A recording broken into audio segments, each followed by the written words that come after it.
It's 5 o'clock, we just finished lunch, and so we're just coming down to, I think, our last stop for the day, which is a fish farming project in which World Vision's help teach people how to farm tilapia, and they're using that to then generate income and also food for their families. So we'll go check it out.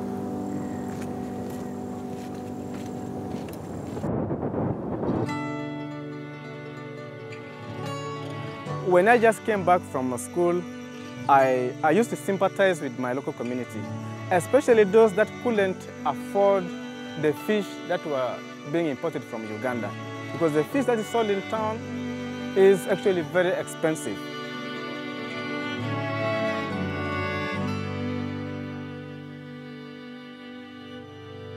The first thing they did was they trained us, okay, on how to go on fish farming.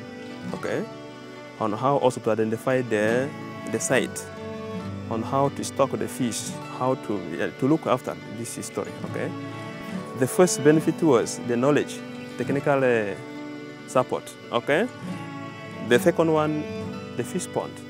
Okay, the third one, the food. Here in South Sudan, like here in the state, many farmers started constructing their ponds in their own way, in their rudimental ways. They didn't have any scientific approach.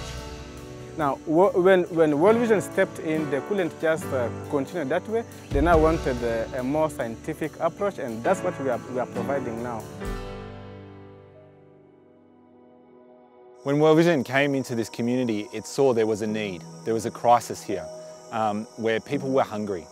We heard from some of the community saying that they didn't know each day where they were going to be able to feed their children. And so World Vision sat down and worked with the government and the community to think about this and to see how can we respond. Sometimes we'll respond by giving food, sometimes we'll respond in different ways with different partners. But increasingly what we're seeing is really innovative approaches. You know, often we talk about this whole idea of if you give a man a fish, then they'll eat for a day. And if you teach a man to fish, then they'll be able to eat for a lifetime.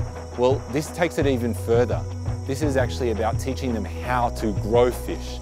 And through teaching them how to grow fish, they can also generate income that will impact their whole lives, not just their hunger.